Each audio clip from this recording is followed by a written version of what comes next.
I failed one of my challenges recently.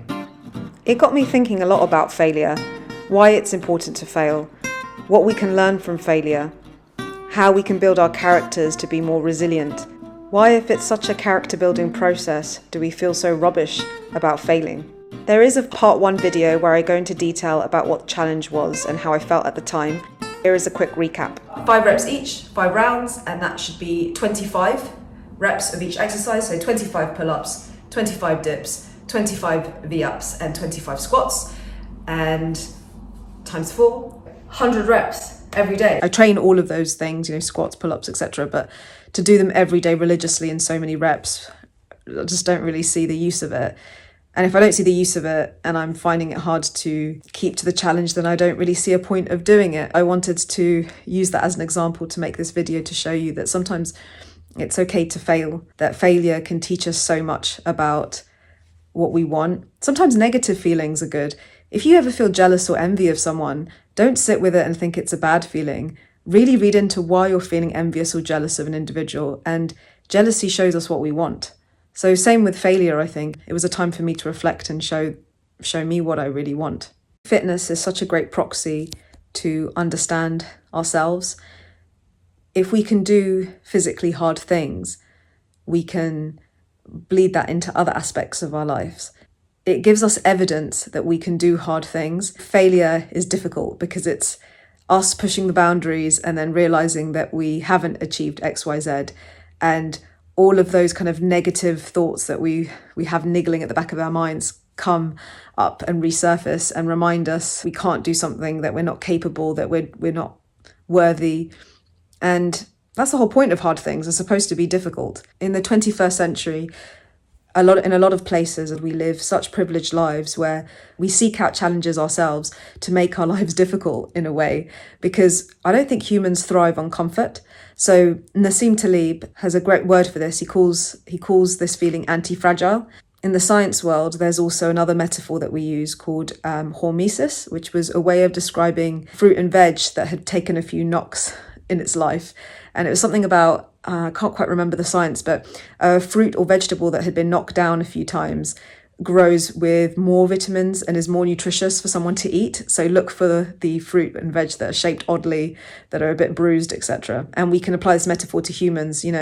Difficult times build character, but a lot of times when our life is too comfortable, especially if we're privileged and we're financially secure, we thrive on finding other challenges. And that's why you'll see a lot of people always training for Ironmans in the fitness world, or for their marathon, or learning to do something where you're going to have to overcome something else. A resilient human mind is a healthy one, and to build resilience in the 21st century, in our privileged kind of lives that we have today, we need to introduce certain frictions in our lives.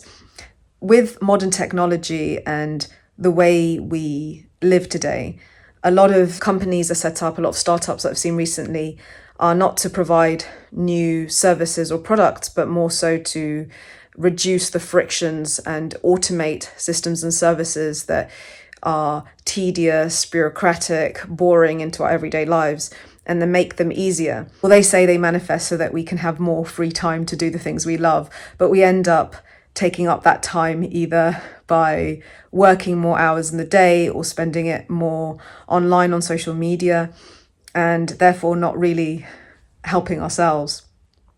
And when you reduce so many frictions in that way, you have to then introduce your own frictions just to feel like you have a little bit more meaning or working towards something.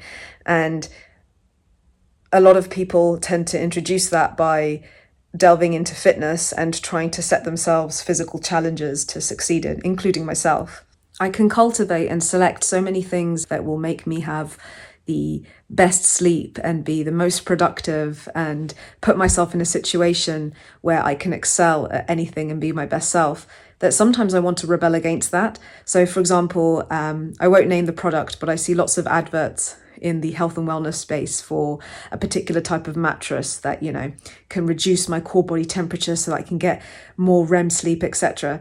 And I have a massive aversion, not that I would buy that type of mattress anyway, but it's because even if I had the money or it was even gifted to me for free and it was delivered to my house, I wouldn't want my body to become accustomed to having such a bespoke product, because it would remove my resiliency. So one day if I wanted to hike in a different country or something and had to sleep in a camping bag or whatever, I'd be like such a princess that I wouldn't be able to adapt to it, because I know what it's like to have the optimum amount of sleep. I already have lots of sleeping problems. So that's just an example of the way we've commodified and adapted our everyday life that makes us averse to anything that would change that.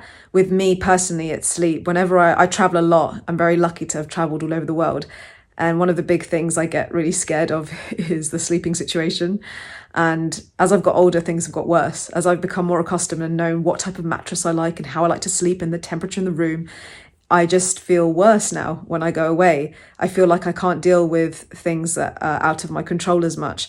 But again, something that keeps me super grounded is putting myself in situations where, like in fitness, I have to strive for something, I have to work hard for something. And that's why I'm driven as a human being to do more of that. So don't be afraid to fail. Inevitably, in these circumstances, they're difficult for a reason. You, me, everyone is going to have failures in their life, non-related fitness failures as well. And I want to sort of build myself with the mental capacity to be able to deal with that. And failure brings you so much more than if you hadn't failed in the first place. If I fail again at a challenge, I'm definitely going to share it here. This won't be my only failed challenge, and I'm okay with that. Just because there is a possibility of failure, I'm never going to stop trying. I'm always going to try new crazy challenges and set myself goals, because I believe we're only here for an average of 4,000 weeks, an average of 80 years. And maybe I'll live longer, maybe I'll live less, but I want to try everything I can. So yeah. There's a fantastic quote that says, "We climb mountains not so everybody can see us, but so we can see the world." And I really liked that. Whatever your mountain is, whatever your present day challenge is, don't shy away from it because you feel scared, because it feels never ending, or because it feels like you'll never achieve it. Doesn't matter if you fail, climb up that mountain again, whatever it may be. We all have our mountains, and we'll never get to see that nice view, at least if we don't try to get up there.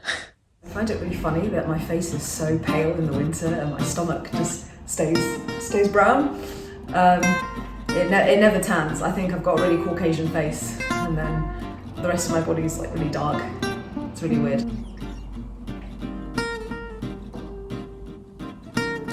Anyone who has these tops from Gymshark or anywhere, most gym tops, do you put your thumb through the little hole?